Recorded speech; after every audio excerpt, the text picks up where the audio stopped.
I raised him. I loved him. I trusted him with everything, and he stole it all while I slept. My name is Eleanor Hayes, a 58-year-old widow from Ohio.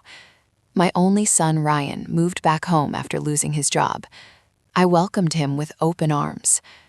Then the small things started. Missing cash, drawers left open, late-night cars in the driveway. I ignored the signs. Until one night I caught him red-handed, rummaging through my dresser, pocketing my mother's pearl necklace and my emergency savings. What he did next shattered me forever. This is my raw, tear-filled confession, the full, shocking truth. Every parent needs to hear this warning before it's too late. Watch now. You won't believe what family can do. Hit play, if you dare.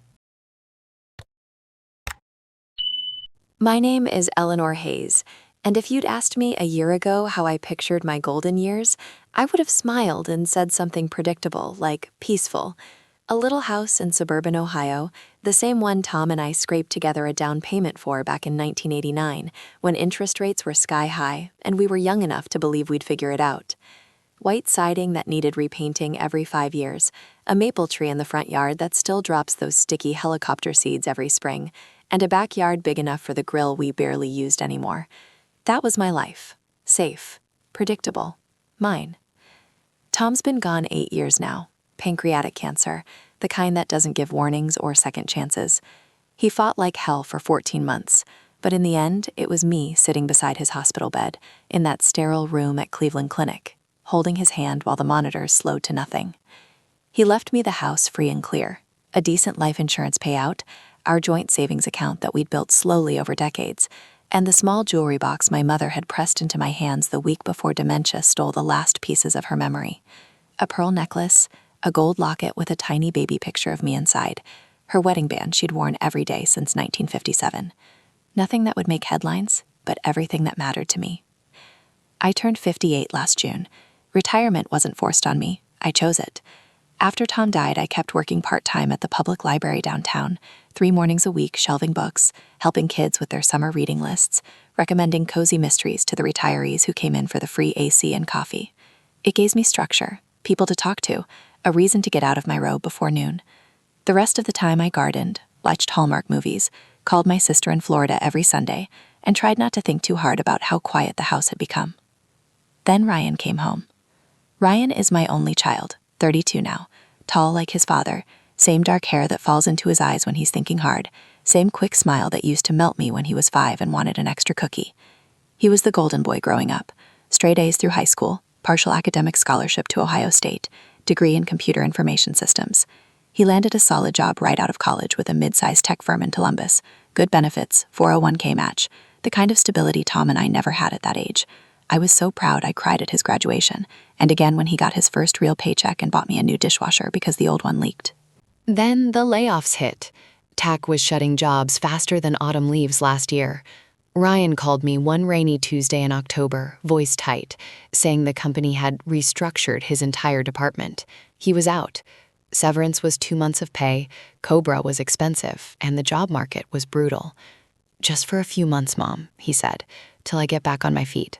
I'll pay rent, I swear. I won't be a burden." Burden? My own son? I told him to pack his things and come home that weekend. I made up the guest room, his old bedroom really, though we turned it into a sewing space after he moved out. I cleared the fabric bolts off the bed, dusted the shelves, even bought new pillows from Target because the old ones smelled faintly of mothballs. When he pulled into the driveway in his beat-up Honda Civic, I ran out in my slippers and hugged him so hard he laughed and said, "Easy, Mom, you're gonna crack a rib." For the first few weeks, it almost felt like old times. He'd come downstairs in the morning, smelling like coffee and shower gel, sit at the kitchen table with his laptop, applying to jobs while I made scrambled eggs. We'd watch Jeopardy together after dinner, him shouting answers faster than I could, me pretending to be annoyed. He helped me rake leaves, fixed the leaky faucet in the downstairs bathroom, even mowed the lawn without me asking. I thought, this is good. This is family taking care of family. But small things started to nag at me. The grocery envelope first. Every 2 weeks, I cash a check at the bank for household cash, $300 for incidentals, the kind of money you keep in a plain white envelope tucked behind the silverware drawer. One Thursday, I went to grab $40 for gas, and the envelope felt thinner. I counted, $220 instead of $260. I frowned, retraced my steps in my head. Had I spent more on groceries? No. I asked Ryan casually over dinner, "Hey, hun, you ever borrow from the grocery cash?" He looked up from his phone, eyebrows raised. "No, why?" "Just seemed short, must have miscounted." He shrugged. "You're getting forgetful in your old age, Mom." He grinned, teasing. I laughed it off. Then the drawers. I'd come home from the library and find the junk drawer in the kitchen pulled out half an inch, like someone had closed it in a hurry. Same with my nightstand upstairs. Nothing obvious missing, just the sense that hands had been there. I told myself it was Ryan looking for a pen, a charger, something harmless. He was stressed, job hunting all day, barely sleeping. He told me so himself. Dark circles under his eyes, jumping when the phone buzzed. I chalked it up to anxiety. Mothers are experts at explaining away red flags when they belong to their children. I should have paid more attention. I should have asked harder questions. Because the quiet life I thought was safe, it was already cracking at the edges, and the person holding the hammer was sleeping in the room down the hall. The boy I raised, the son I loved more than anything, my Ryan. I just didn't know it yet. I still remember the exact moment the first real crack appeared. Not a loud snap, but a quiet, creeping doubt that settled in my chest like damp rot in old wood. It was a Tuesday evening in late September, the kind of crisp fall night where the air smells like burning leaves, even if no one's burning anything. I'd just finished my shift at the library, shelved the last cart of returns, and driven home with the windows down, letting the cool breeze chase away the musty smell of old paper and kids' sticky fingers. The house looked normal from the street, porch light on timer, living room lamp glowing through the curtains, Ryan's Civic parked a little crooked in the driveway like always. I let myself in, kicked off my shoes, and called out, "Honey, I'm home," the way I used to when he was little and Tom was still alive. No answer. Then I heard it, his voice, low and urgent, coming from the living room. I paused in the hallway, grocery bag still in my hands, listening.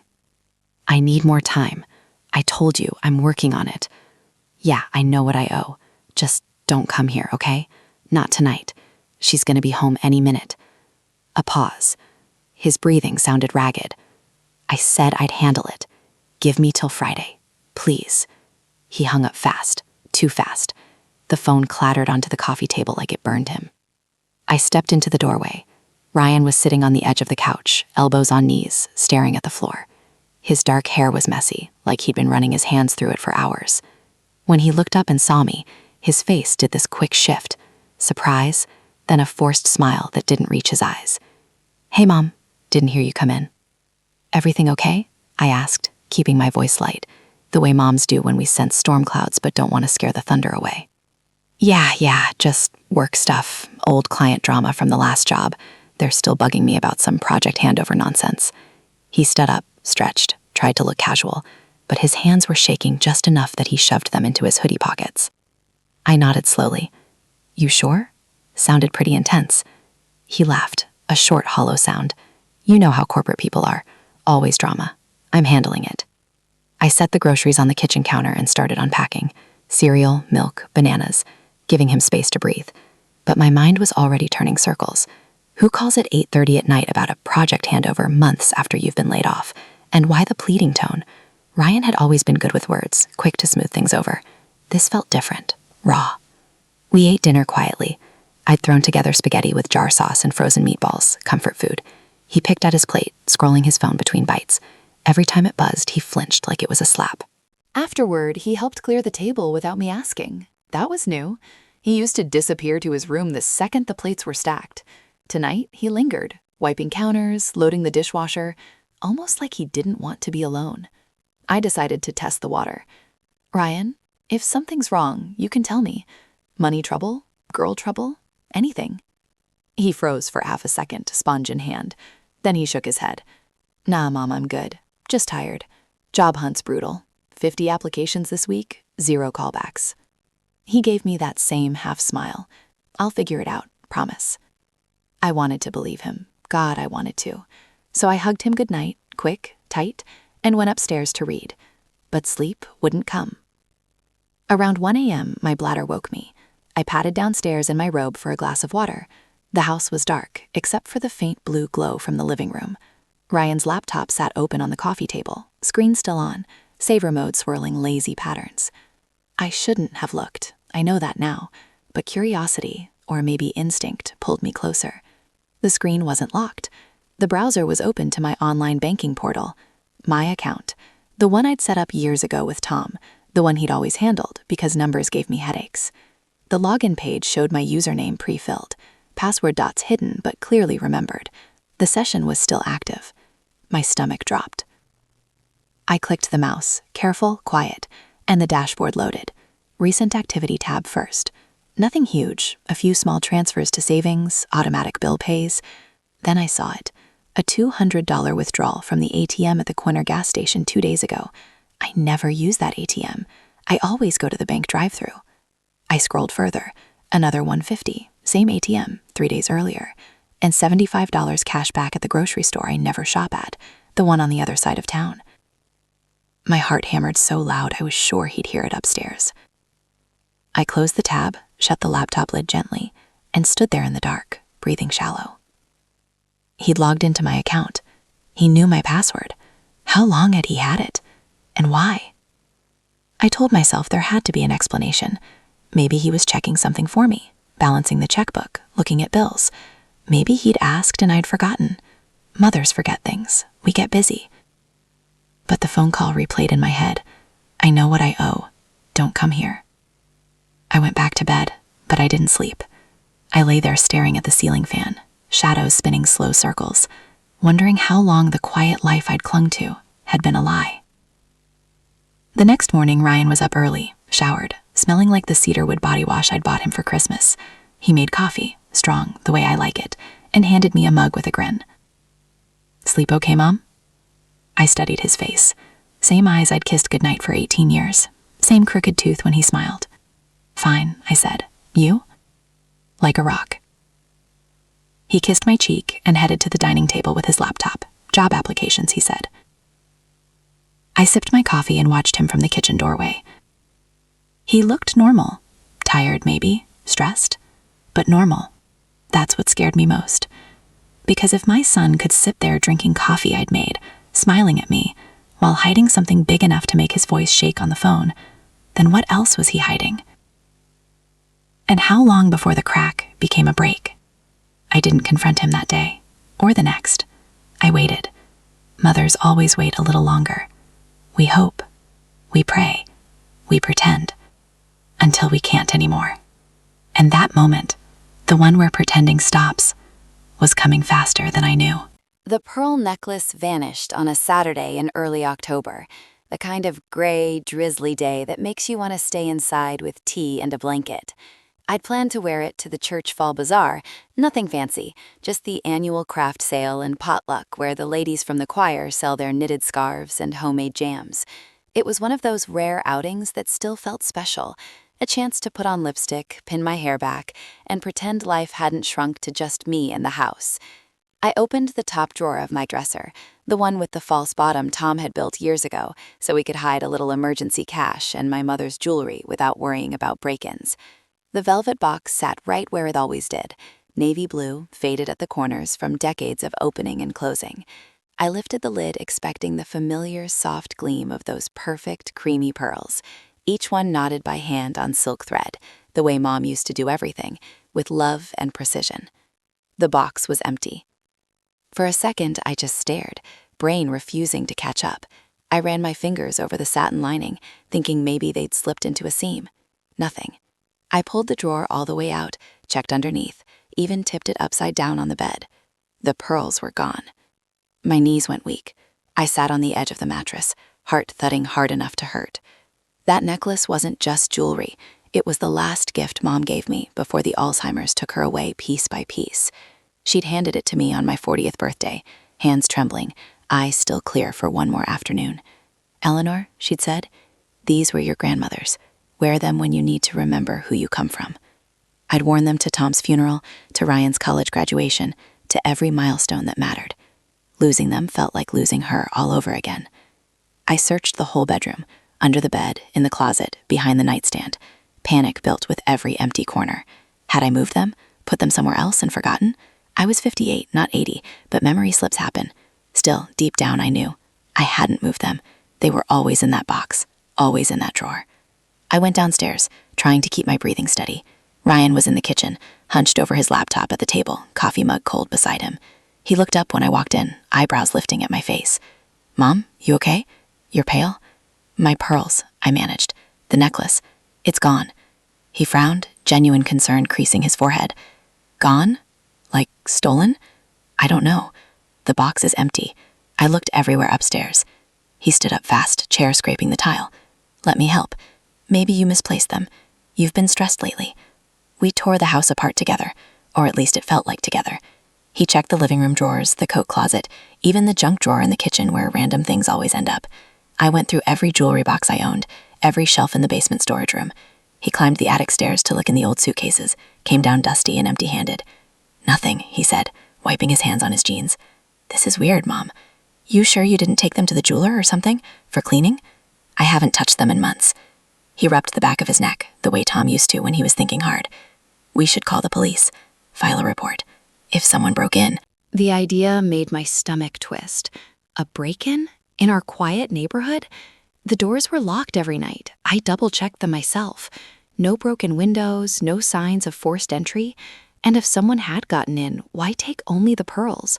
Why not the TV, the laptop, the cash in my purse on the counter? Ryan must have seen the doubt on my face. Or maybe it's not that. Maybe you really did move them and forgot. Stress does funny things. He was trying to comfort me, I could hear it, but something in his voice felt rehearsed, like he was reading lines from a script. I started crying then, quiet, ugly tears that embarrassed me. Ryan pulled me into a hug, arms strong around my shoulders. Hey, we'll figure it out, I promise. If they're gone, we'll get them back, or I'll buy you new ones, something even nicer." His shirt smelled like laundry detergent and faint cologne. I clung to him for a second, the way I used to when he was small and scraped his knee. But his embrace felt different now, stiffer, almost mechanical. Or maybe I was imagining it. We sat at the kitchen table after that. He made me tea, chamomile, the good stuff I kept for bad days. He didn't drink any, just watched me sip. "You've been working hard at the library," he said. "And with me being here, adding to the noise, maybe you just need a break." I nodded, but my mind was racing. The pearls had sentimental value, sure, but they were worth something too, maybe $3,000 or $4,000 if you appraised them right. Enough to tempt someone desperate. Someone like a son with no job, mounting stress, mysterious phone calls. I pushed the thought away hard. No, not Ryan, never Ryan. Still, when he went upstairs to shower off the attic dust, I slipped back into my bedroom. I opened the dresser drawer again, stared at the empty velvet box. Then I checked the false bottom one more time, lifted the panel, felt around. Nothing. But my fingers brushed something else. A tiny scrap of paper, folded small, wedged in the corner. I unfolded it with shaking hands. A pawn ticket stub from a shop in Columbus, dated 3 weeks ago. 1 pearl necklace, 14K clasp. Amount loaned, $2,800. My breath caught. The date was right around when Ryan started acting jumpy. The shop was near his old apartment, before he moved back home. I stared at the ticket for a long minute, pulse roaring in my ears. Then I folded it back up, tucked it into my bra where no one would look, and closed the drawer. I didn't say a word when Ryan came back down, hair wet, smelling like soap. "Find anything?" he asked. I shook my head. "No, nothing." He smiled, small, relieved. "We'll keep looking tomorrow. Maybe they'll turn up." "Yeah," I whispered. "Maybe." That night, I lay in bed, eyes wide open, the pawn ticket burning against my skin like a brand. I didn't sleep, because the crack that started with a phone call and a banking screen had just widened into something darker, something I couldn't explain away anymore. My mother's pearls were gone, and the only person who'd been in this house day and night was my son, the boy I'd raised, the boy I'd die for, the boy who might have sold the last piece of my mother for cash I didn't even know he needed. I stared at the ceiling until dawn crept in, gray and cold, and for the first time in my life, I locked my bedroom door before I tried futilely to sleep. After the pearls disappeared, the house didn't feel like home anymore. It felt like a stage set, everything in place, but the actors had started forgetting their lines. I went through the motions, Library shifts, grocery runs, watering the mums on the porch, even though the October chill was already browning their edges. But every creak of the floorboards, every car that slowed on our street, made my pulse jump. I told myself I was being paranoid. Grief does that, right? Widowhood, empty nest, even if the nest wasn't quite empty, the slow erosion of trust. I'd read articles about it in those women's magazines at the checkout line, how loss makes you see shadows where there are none. But the shadows were real. The first time I noticed the cars was a Wednesday night, maybe 10 days after the necklace vanished. I'd gone to bed early with a book I wasn't really reading, the kind of historical romance where everyone ends up happy and no one's son pawns their grandmother's jewelry. Around midnight I heard it, low engine rumble, headlights sweeping across my bedroom ceiling like searchlights. I sat up, heart thudding. The car idled in the driveway for a full minute, long enough that I slipped out of bed and peeked through the blinds. A black SUV, windows tinted so dark I couldn't see inside. No markings, no dealer plates, just ordinary enough to be suspicious. The engine cut, but no one got out. Then Ryan's bedroom light flicked on downstairs. A minute later, the front door opened quietly, too quietly, like he'd oiled the hinges recently, and he stepped out onto the porch. I couldn't hear words, just members. Ryan's voice low, tense. Another voice, male, rougher, with a smoker's rasp, answering in short bursts. Ryan handed something over, small, maybe an envelope. Then the car door opened, closed, and the SUV backed out slow, lights off until it hit the street. Ryan stood there a moment, shoulders slumped, before slipping back inside. I heard the deadbolt click, then silence. I stayed at the window until my bare feet went numb on the hardwood. When I finally crawled back under the covers, sleep didn't come. Instead, I replayed it, the headlights, the hushed exchange, Ryan's posture, like a man handing over ransom. The second time was 4 nights later. Same pattern, different car, a silver sedan this time, older, with a dented fender. Headlights again, idling longer. Ryan went out faster, came back quicker. This time I thought I caught the scent when he crept back upstairs, cigarette smoke clinging to his hoodie, mixed with something sharper, like cheap cologne or aftershave worn by someone who didn't care if it clashed. I didn't confront him, not yet. I told myself I needed proof, something solid, not just a mother's overactive imagination. So I started watching closer. Mornings he was up before me now, brewing coffee, scrolling his phone with that same tight-jawed focus. He'd smile when I came down, ask how I slept, offer to make eggs. But his eyes flicked to the windows, to the driveway, like he was waiting for something to appear. Afternoons, he'd disappear for errands, said he was meeting old coworkers for coffee, dropping off resumes in person, networking. He always came back with a story. Guy from my last team thinks his company's hiring next quarter. Or, ran into my old roommate, says the market's picking up. I nodded, smiled, filed every detail away. One evening, I asked casually, "Who are those late-night visitors, hun? I've seen cars out front a couple times after midnight."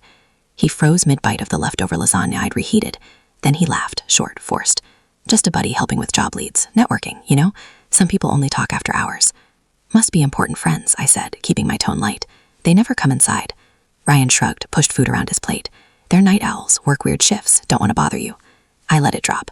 But that night I started a small ritual. After he went to bed, I checked the front door lock, the back slider, every window. Then I'd sit in the dark living room for an hour, listening, waiting. Nothing happened for a few days. I almost convinced myself the cars were nothing. Uber drivers, lost neighbors, my imagination working overtime. Then came the basement. I'd gone down to grab a jar of peaches from the canning shelf. Comfort food, something Mom used to make. The safe was there too, bolted to the concrete floor behind the water heater. Tom had insisted on it years ago. Fireproof, combination lock, big enough for papers, the last of our cash savings, a few gold coins from his dad. I hadn't opened it in months, but something made me check that day. The dial spun smooth under my fingers. 14, 32, 7. Click. The door swung open.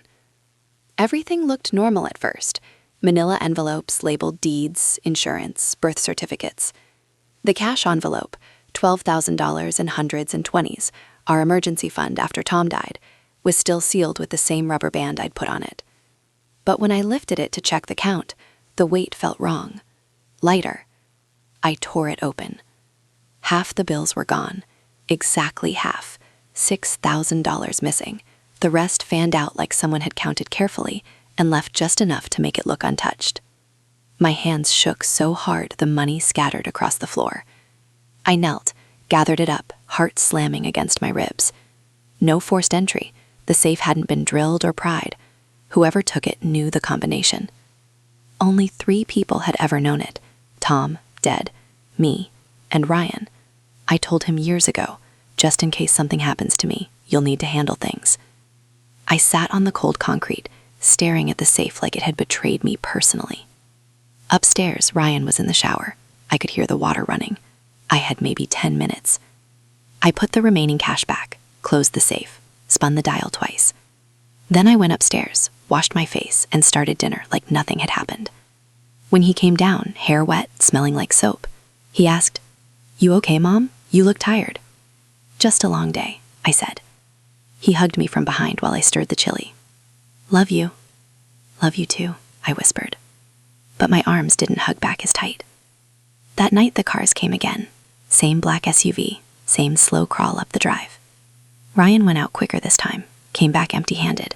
I watched from the upstairs hall window, hidden in shadow. He stood on the porch after the car left, staring at nothing. For a second he looked so small, my little boy again, the one who used to cry when the neighbor's dog barked too loud. Then he straightened, wiped his face with his sleeve, and came inside. I slipped back to my room before he reached the stairs, locked the door, pushed a chair under the knob, and lay awake until the house settled into silence. The strange visitors weren't strangers. They were coming for my son, and my son was letting them in. The question that kept me staring at the ceiling until dawn: what had he given them already? And what would they take next? October 12th. I'll never forget the date because it was Tom's birthday. He would have turned 65 that year if cancer hadn't stolen the chance. Every year since he died, I baked his favorite apple pie on that day. Granny Smith apples, extra cinnamon, lattice crust golden enough to make him smile. It was my quiet ritual, a way to keep him close when the house felt too empty. This year Ryan was home, so I made it special. I set the table with the good china, lit candles, even put on the navy dress Tom always said made my eyes look brighter. Ryan came down around 6, sniffed the air, and grinned. "Smells like Dad's birthday," he said, voice soft. For a second, he sounded like the boy who used to climb on a stool to help peel apples. We ate quietly, pie warm from the oven, vanilla ice cream melting on top. He told me about a promising lead on a remote IT job, how the interview was scheduled for the next week. I wanted to believe him so badly my chest ached. After dinner, he helped clear the dishes, kissed my cheek, and said he had a late-night video call with a recruiter. "Gotta look sharp," he joked, tugging at his hoodie. "Don't wait up, Mom." He left at 7 sharp, car headlights cutting through the dusk as he backed out. I watched from the window until the taillights disappeared around the corner. Then the house settled into its familiar hush, clock ticking in the hall, furnace clicking on, wind rattling the loose shutter on the garage. I cleaned up slow, savoring the routine. Washed the pie plate by hand, dried it with the flour sack towel Mom gave me decades ago. By 9, I was in pajamas, teeth brushed, reading in bed with the lamp low. The book was a cozy mystery, small-town secrets, nothing too dark. I fell asleep sometime after 10, the lamp still on, book open across my chest. I woke to glass breaking. Sharp, unmistakable. Downstairs, in the kitchen or living room. My eyes snapped open. Heart slammed once, twice. For a frozen second, I thought, raccoon in the trash cans again. Then footsteps, heavy, careful, not rushing. Someone was inside. I sat up slow, breath shallow. The bat Tom kept under the bed, his old Louisville slugger from college softball days, was still there. I slid it out, gripped it two-handed like he'd shown me once, just in case. My bare feet hit the cold floor. I didn't turn on the light. Better to stay in shadow. I crept to the bedroom door, eased it open an inch. Hallway dark. Downstairs, a faint glow. Someone had flipped on the living room lamp. More sounds. Drawers sliding open. Papers rustling. A low curse under breath. I moved to the top of the stairs, bat raised, pulse roaring in my ears. 1 step down. 2. The wood creaked under my weight. I froze. The footsteps stopped. Then a voice. Low. Panicked. Familiar. Damn it. Where is it? She said it was here. Ryan. My own son. The bat trembled in my hands. I gripped tighter to keep from dropping it. He was in my bedroom now. I could hear him from the doorway below. Dresser drawers yanked open, contents shifted. He muttered to himself, frustrated. Come on, it's gotta be. I took another step down, then another. Halfway to the bottom now, close enough to see him through the banister spindles. He was crouched by my dresser, back to me, hoodie up like he was trying to hide even from the empty room. In his right hand, a small black velvet pouch, the emergency cash I'd stashed years ago after Tom died. $8,000 in hundreds and fifties, rolled tight with rubber bands. He stuffed it into his jacket pocket without counting. Then he reached deeper into the drawer, the one with the false bottom I thought only I knew about. His fingers fumbled, found the hidden latch. Click. He pulled out the navy velvet box. My mother's pearl necklace. The one he'd helped me search for weeks ago, the one we'd torn the house apart looking for, the one he'd sworn we'd find. He lifted the lid, stared at the pearls like they were both salvation and poison. His shoulders sagged. "This'll cover half," he whispered to the empty room. "Gotta get the safe next. One more trip downstairs." I couldn't breathe, couldn't move. Tears burned hot tracks down my cheeks, but I didn't wipe them. The bat felt impossibly heavy. He stood, pocketed the box, turned toward the hallway. That's when he saw me. Halfway down the stairs, bat in hand, face streaked with tears, robe hanging loose. "Mom?" His voice cracked, high, boyish, terrified. The color drained from his face so fast I thought he might faint. "What are you... Why?" The word came out raw, barely a whisper. He took a step back, hands up like I was the one holding a weapon he feared. "It's not what it looks like. I was borrowing. I swear, Mom, I'll pay it back, every cent." "Borrowing?" I echoed. My voice sounded old, broken. My mother's pearls, the cash I kept for emergencies, while I sleep upstairs. He opened his mouth, closed it, looked around like he was searching for an escape route. "I'm in trouble," he said finally. "Bad trouble. I didn't want you to know." The bat lowered an inch. Not because I trusted him, because my arms were shaking too hard to hold it up. "What kind of trouble?" He sank onto the edge of the couch, elbows on knees, head in hands.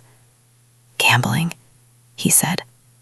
"Online sports bets at first. Thought I could win enough to cover rent, bills. Then it got worse. I started chasing losses. Borrowed from people. They're not patient people, Mom." I stayed on the stairs. Couldn't make myself come closer. "How much?" He didn't look up. 25,000. Maybe more now with interest. 25,000. More than I had left in the world after Tom's medical bills. And the pearls. Pawned them weeks ago. I was gonna buy them back before you noticed, I swear. "You helped me search for them," I said. The words tasted like ash. "You hugged me while I cried." His shoulders shook. "I hate myself. I know I do."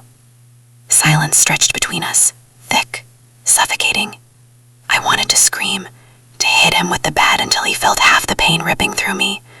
I wanted to run upstairs, lock the door, pretend this was a nightmare I'd wake from. Instead, I asked the only question that mattered. "Are they coming here? Those men in the cars?" He nodded once. "Miserable. Tomorrow night. If I don't have at least half." They said they'd come inside. "Talk to you." My blood went cold. Ryan lifted his head, eyes red, pleading. "Please, Mom. Help me. One last time. I'll get clean.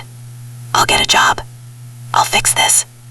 I stared at my son, my only child, the boy I'd carried, raised, loved through every scraped knee and broken heart, and I didn't know who he was anymore. The bat slipped from my fingers, clattered down the last few steps. I turned and walked back upstairs without a word, locked the bedroom door, pushed the chair under the knob again, and sat on the edge of the bed until the first gray light of dawn crept through the curtains. Everything had shattered that night. Not the glass, not the house, me, and the pieces were too sharp to pick up alone. The stairs felt longer going back up than they had coming down. Each step pulled at something deep inside me, Muscle memory from years of climbing them to tuck in a little boy, read bedtime stories, check for monsters under the bed. Now the monster was downstairs, sitting on my couch, wearing my son's face. I locked the bedroom door again, pushed the chair under the knob for the third time that night. Then I sank onto the edge of the mattress, still in my robe, still clutching the baseball bat like it was the only thing keeping me upright. My hands wouldn't stop shaking. The pearls were gone again, back in his pocket. The emergency cash, too. And the safe waited downstairs like an open wound. I sat there until the first pale light of dawn leaked through the blinds. No sleep, just replaying every second.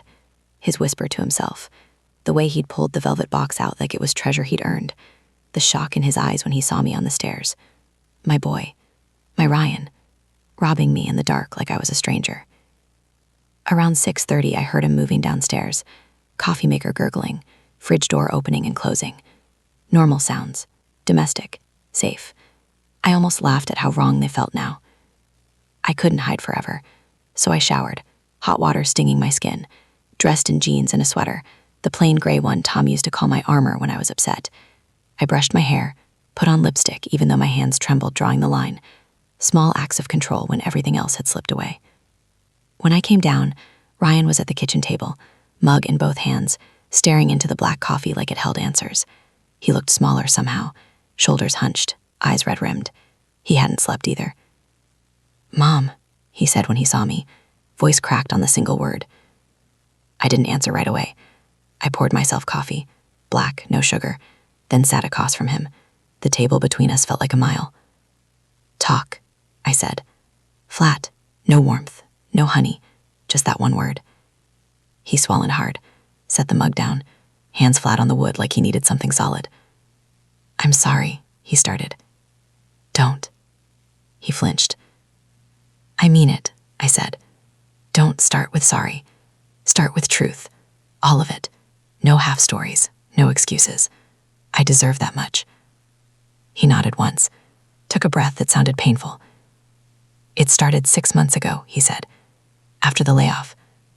I was angry at the company, at myself, at the whole damn world. Couldn't find a job that paid what I used to make. Bills piled up, rent, car payment, student loans I thought I'd paid off years ago. I started betting online, small stuff, NFL games, college basketball. Won a couple hundred the first week. Felt like control, like I could fix things." He paused, looked at me, waiting for judgment. I gave him nothing, just waited. Then I lost. Big. Tried to chase it. Double bets, parlays, whatever the app suggested. Lost more. Borrowed from friends at first. Then apps. Cash advances. Then people who don't advertise on TV. "Loan sharks," I said. The words tasted bitter. He nodded. "Not the movie kind. Regular guys. But they charge interest that compounds every week. I owed $15,000 by summer, then 20, then 25. They started calling, texting pictures of my car, my apartment. Then they found out about you." My stomach twisted. "They said if I didn't pay by the end of the month, they'd come here, talk to you, make sure I understood the consequences." I stared at him, and the pearls. "Pawned them 3 weeks ago, got $2,800, paid part of the interest. Told myself I'd win it back, buy them back before you noticed. I even helped you look. God, Mom, I hated every second of it. Watching you cry, knowing I caused it." His voice broke. Tears slid down his cheeks. He didn't wipe them. "The cash last night. Needed $8,000 to get them off your back. They gave me 48 hours. Said if I came up short, they'd visit. Not just talk, visit." I felt sick, physically sick. I pushed the coffee away. "Why didn't you tell me sooner?" I asked. "Before the pearls, before the safe, before you broke into your own house like a thief." "I was ashamed," he whispered. "You raised me better. Dad would have been so disappointed. I thought I could handle it, fix it, be the man you always said I could be." I looked away, out the kitchen window at the maple tree shedding its last red leaves. Tom had planted it the year Ryan was born. "You're not handling it," I said quietly. "You're drowning, and you're pulling me under with you." He reached across the table. I didn't move my hand to meet his. "I'll get help," he said. "Gamblers Anonymous, therapy, whatever it takes. Just, please, one last time, help me pay them off. I'll leave if you want. Go somewhere else, but don't let them come here." I studied his face. The boy who used to bring me dandelions from the yard, the teenager who mowed lawns to buy me a Mother's Day necklace from the mall, the man who'd lied to my face for months. Part of me wanted to call the police right then, let them take him, let the system deal with it. Another part, the bigger part, remembered every time I'd rocked him through nightmares, every fever I'd cooled, every dream I cheered for. I stood up, walked to the basement door without a word. He followed, hesitant. Down the stairs, past the water heater, to the safe. I spun the dial. 14327. Click. The door opened. I pulled out the remaining cash, 12,000 in meat stacks, the last of what Tom and I had saved for a rainy day that never came. I handed it to him. His hands shook, taking it. "This is it," I said. "Every dollar left. Pay them. Get clean. Get out of my house if you have to. But if you ever touch what's mine again, I will call the police myself, and I won't hesitate." He nodded, tears streaming. "Thank you, Mom. I swear." "Don't swear." I cut him off. "Just do it." He hugged me then, fierce, desperate. I let him. My arms hung limp at my sides. He left before the sun was fully up, backpack slung over one shoulder, cash zipped inside. He paused at the door. "I love you," he said. I didn't answer. The door closed. Car started. Tail lights faded down the street. I stood in the hallway a long time. Then I went to the kitchen, picked up his empty coffee mug, and set it in the sink. The house was quiet again. But it wasn't peaceful. It was hollow. And somewhere deep inside, I knew the choice I just made, love over justice, mother over reason, might cost me everything. I just didn't know how much yet. The house felt different after Ryan left that morning, like the air had been sucked out and replaced with something thinner, colder. I stood in the doorway for a long time after his car disappeared down the street, watching the empty driveway until the neighbor's sprinkler kicked on next door. Then I closed the front door, turned the deadbolt twice, and leaned against it like my legs might give out. I didn't cry right then. The tears had dried up somewhere between handing him the last of the cash and watching him walk away. Instead, I felt numb, hollowed out, like someone had reached inside and scooped away everything that used to matter. I wandered the house in slow motion, picked up his coffee mug from the table, still warm, and set it in the sink, wiped the counter even though it was clean, straightened the throw pillows on the couch where he'd confessing. Every small act felt like trying to put the pieces back together after an earthquake. Pointless, but I couldn't stop. By noon, the numbness cracked. I needed answers, real ones, not the half-truths he'd fed me. So I started digging. First, his room. I hadn't gone in there since he moved back, not really. I'd respected his space, knocked before entering, treated him like the adult he was supposed to be. Now I didn't knock. I pushed the door open and stood on the threshold. The room smelled like him. Cedar body wash, stale coffee, the faint metallic tang of electronics. His laptop sat closed on the desk, bed unmade, clothes piled on the chair. I started with the nightstand drawer, receipts, loose change, a half-empty pack of gum. Then the closet, jeans, hoodies, a duffel bag shoved in the back. I pulled the bag out, heavy, unzipped it slow. Inside, stacks of cash rubber banded together, smaller amounts, maybe 5,000 or 6,000 total. A burner phone, cheap flip model, no contacts saved. A notebook with scribbled dates, numbers, names I didn't recognize. And at the bottom, folded tight, printouts of betting slips, thousands of them, dates going back over a year, losses in red ink, wins circled in green.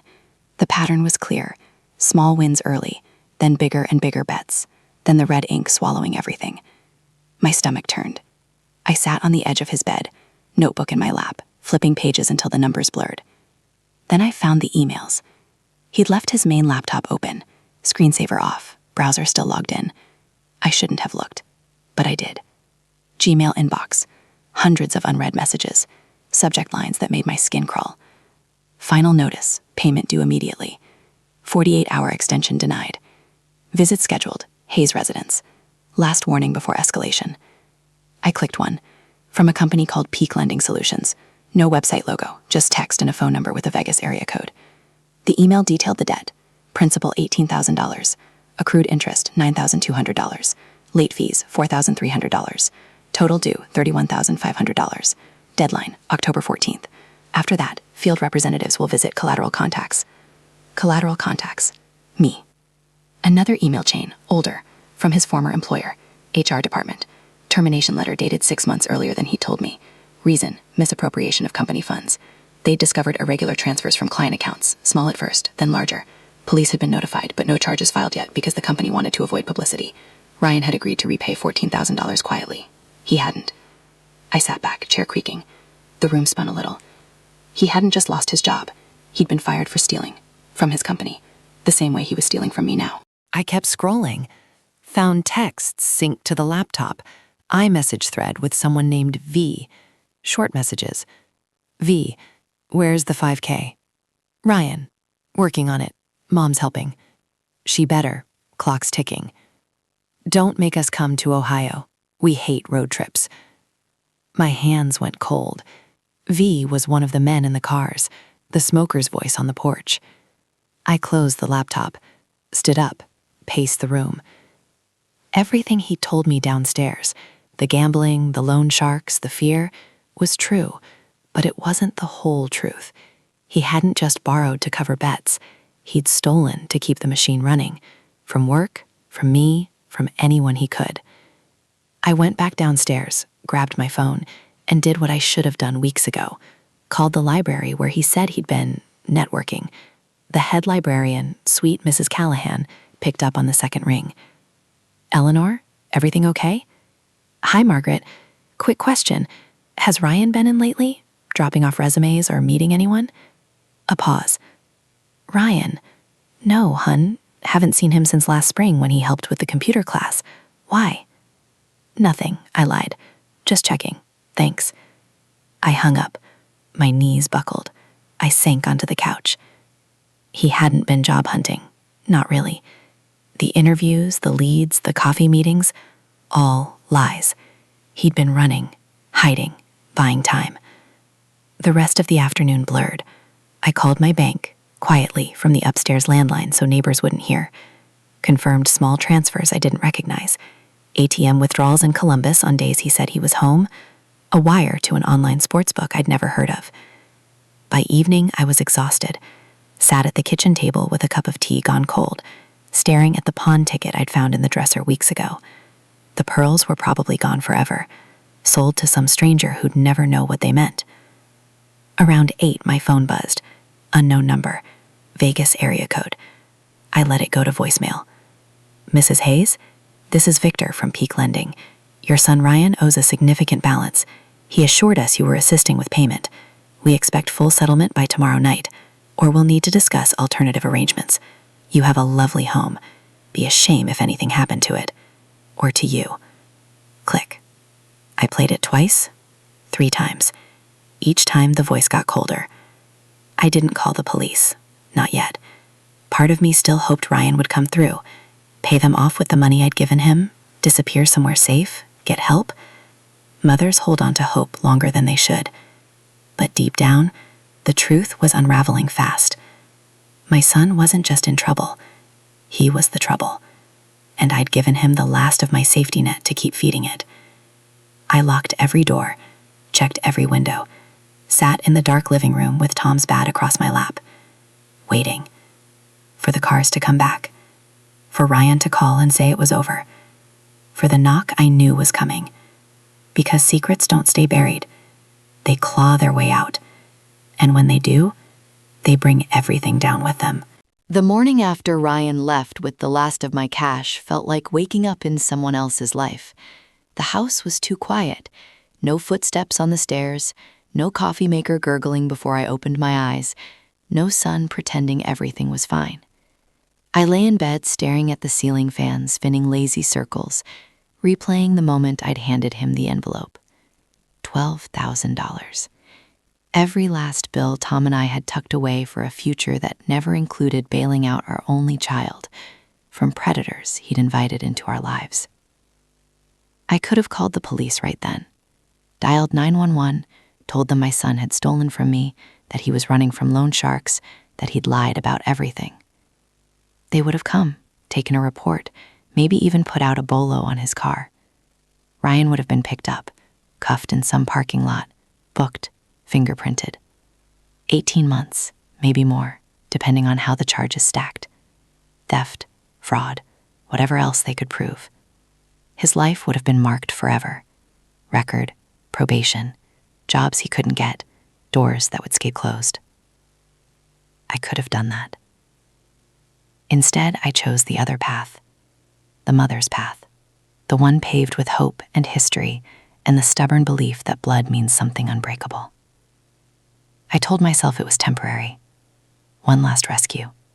Pay off the sharks, give him breathing room, force him into real help, rehab, counseling, whatever it took. He'd come back changed, grateful, whole. We'd rebuild. Mothers tell themselves these stories because the alternative hurts too much to face. So I waited. First day. Nothing. No call, no text. I checked my phone every 10 minutes, even turned the ringer up so loud it echoed in the empty rooms. By evening, I was pacing the kitchen, replaying his promise. I'll get clean. I'll fix this. I believed it because I had to. Second day. Still silence. I drove to the library for my shift, shelved books on autopilot, smiled at patrons like my world wasn't crumbling. Mrs. Callahan asked if I was feeling okay. Just tired, I said. She squeezed my hand. I almost told her everything. Almost. Third day. The bank called. A fraud alert. Someone had tried to access my home equity line of credit online. Attempted withdrawal. $20,000. Denied because the IP address was in Nevada, not Ohio. They asked if I'd authorized it. I said no, voice shaking. They froze the line, promised to investigate. I hung up and sat on the couch, staring at the wall. Nevada, Vegas, the gambling apps, the loan sharks. He hadn't paid them. He'd run, with my money, all of it. That night I dreamed of Tom. He was in the kitchen, wearing his old flannel shirt, stirring chili like nothing was wrong. I tried to tell him about Ryan. The words wouldn't come. He just looked at me with those steady eyes and said, "You did what you thought was right, Ellie." Then he faded, and I woke up crying into the pillow. Fourth day. I filed the police report. I drove to the station myself, small brick building downtown, the American flag snapping in the wind. Sat in a plastic chair across from Officer Ramirez, a kind-paced woman in her 40s. I told her everything. The missing pearls, the cash from the safe, the late-night visitors, the confession in the living room, the envelope I'd handed him at dawn. She listened without interrupting, took notes, asked gentle questions. "Did you give him permission to take the money?" I hesitated. I gave it to him, to pay off debts, but he promised to use it for that. He didn't. She nodded.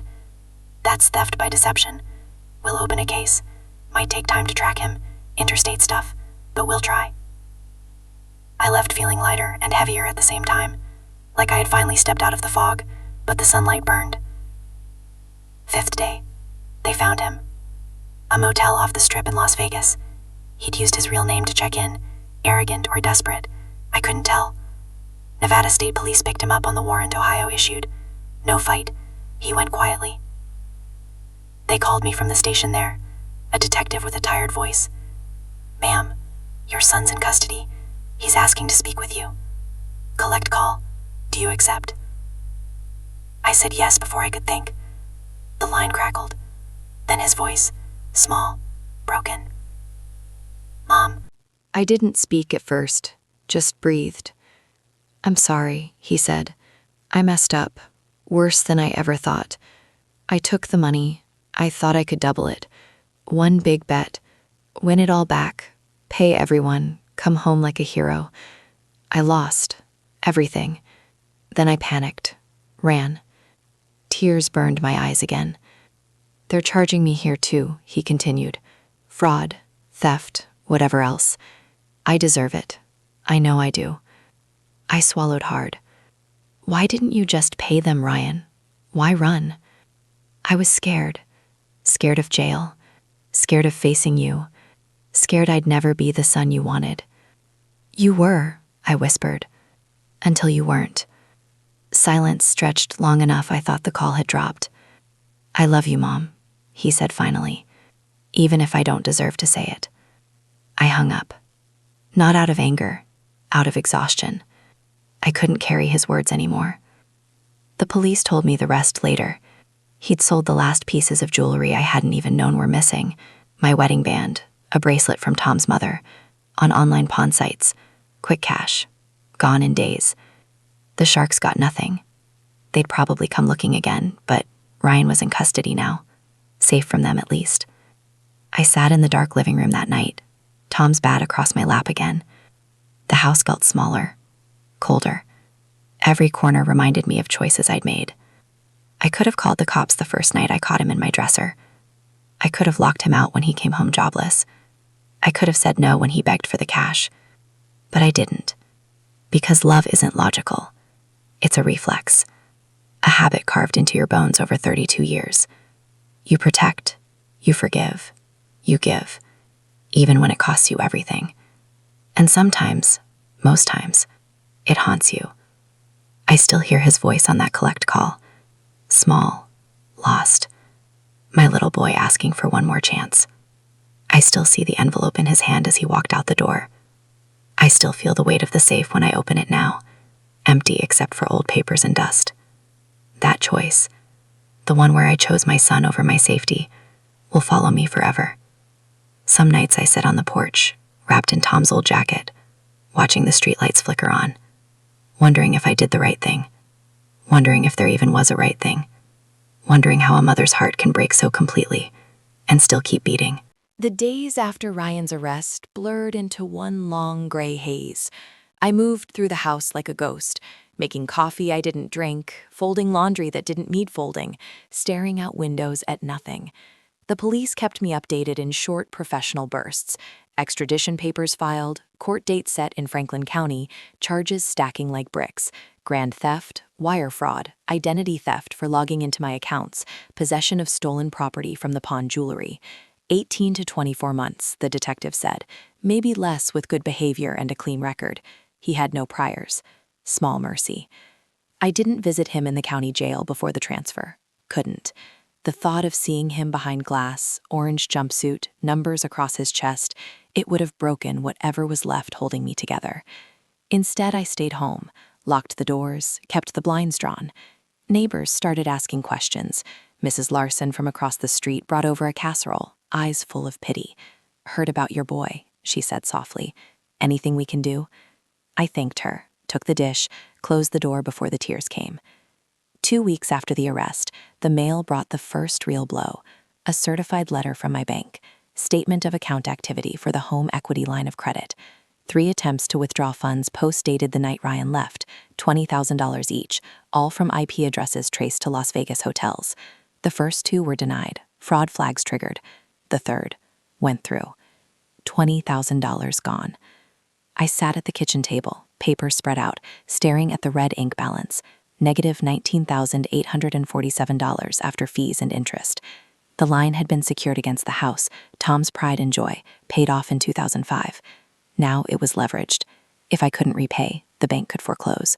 My home. The only thing I had left that still smelled faintly of Tom's aftershave in the closets. I called the bank, sat on hold for 40 minutes listening to soft jazz. When a representative finally answered, polite, scripted, I explained. My son had the login credentials. He'd used them without permission. They transferred me to Frode, took another 20 minutes of questions. They promised an investigation, might reverse the charges if I filed a police report. I already had, but the money was spent, gone, vaporized on blackjack tables, slot machines, whatever app he'd used in that desperate last gamble. I hung up and cried. ugly, heaving sobs that left me gasping on the floor. Not just for the money, for the betrayal that kept unfolding, layer after layer, like peeling an onion until nothing's left but tears and sting. Then came the pawn records. A detective emailed me PDFs, screenshots from online marketplaces and pawn shop databases. My mother's locket, Tom's mother's sapphire bracelet, my wedding band, simple gold engraved inside, forever, T&E, all listed as sold. Dates matching the weeks Ryan had been home.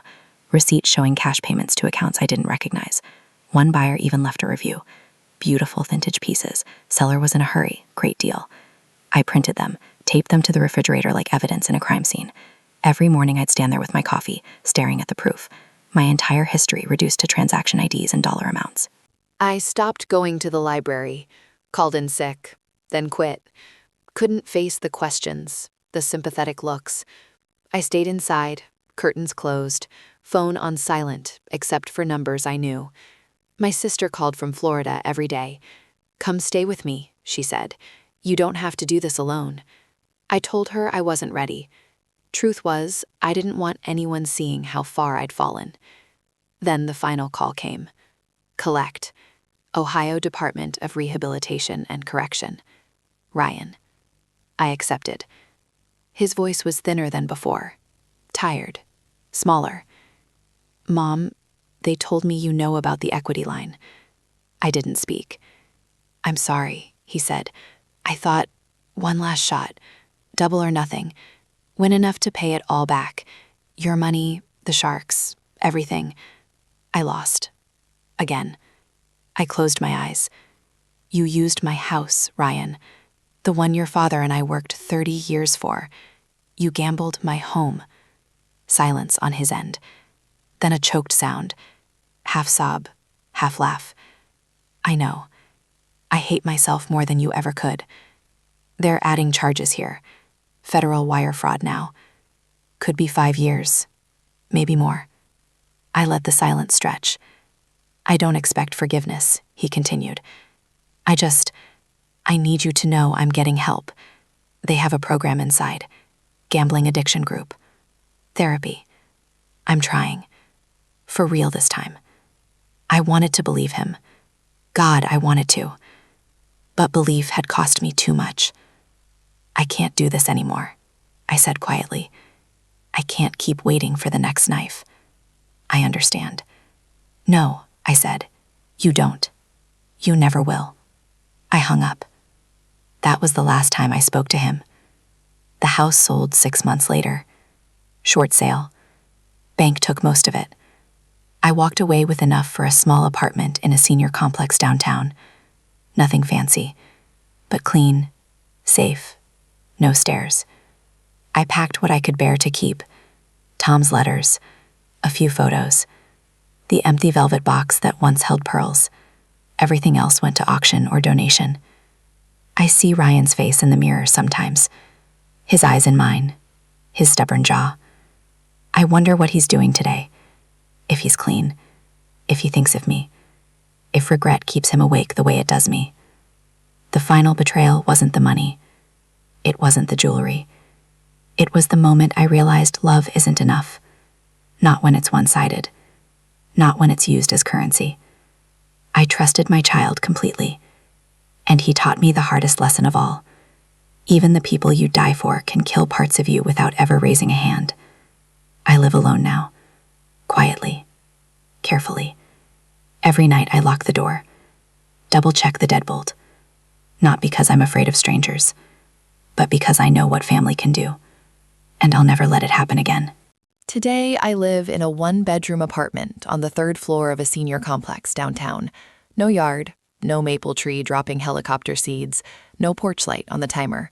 Just beige walls, a small balcony overlooking a parking lot, and windows that face east, so the sun wakes me whether I want it to or not.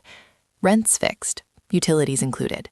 The building has a community room with bingo on Wednesdays and a weekly movie night.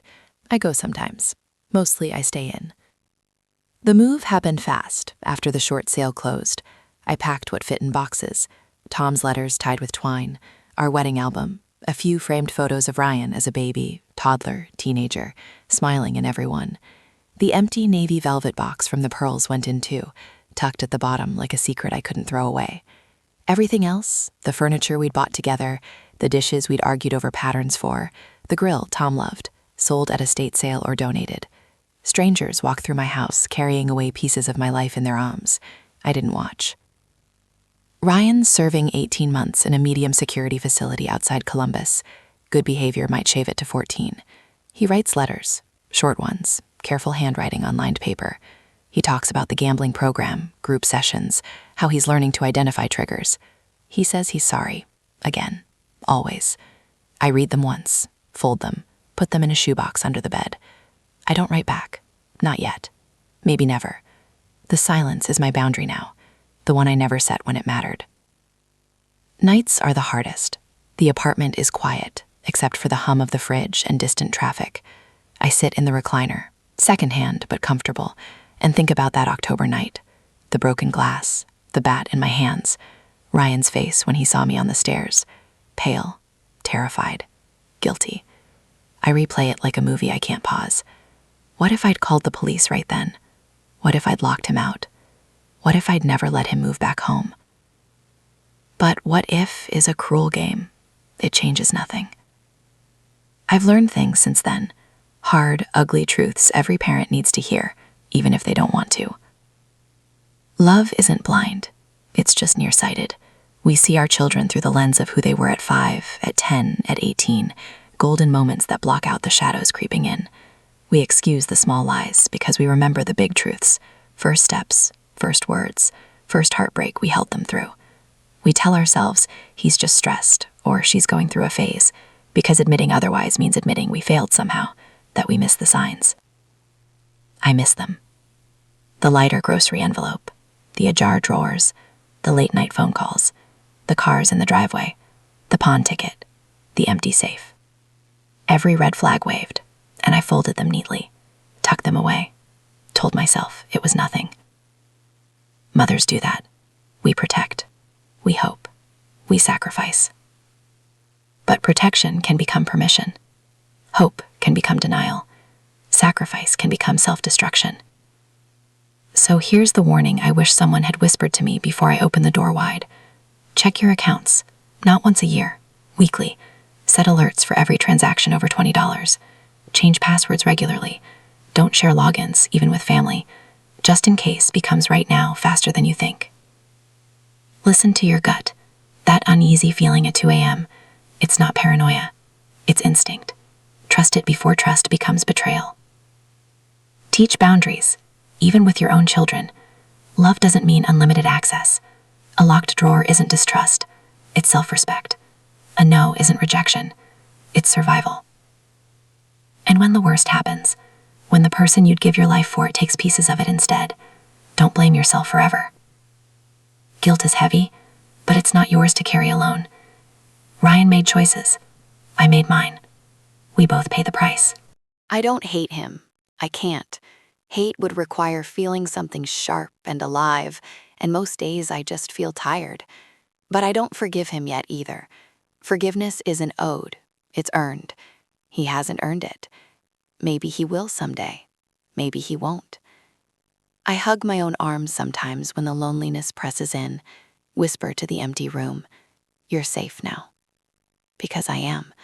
The doors are locked, the safe is gone, the money is gone, the house is gone, but I'm still here, breathing, existing, healing in slow, quiet increments. If you're a parent reading this, or listening, if this ever becomes one of those viral confession videos, hug your kids tonight. Tell them you love them. Mean it with every fiber. But lock your doors. Check your accounts. Listen when your instincts whisper. Because betrayal doesn't always come from strangers in dark alleys. Sometimes it walks through your front door, wearing your son's face, calls you mom, and asks for one more chance. And sometimes, even when you give it, the chance isn't enough. I'm Eleanor Hayes. This is my truth. It still hurts every single day, but I'm still standing, and that has to count for something.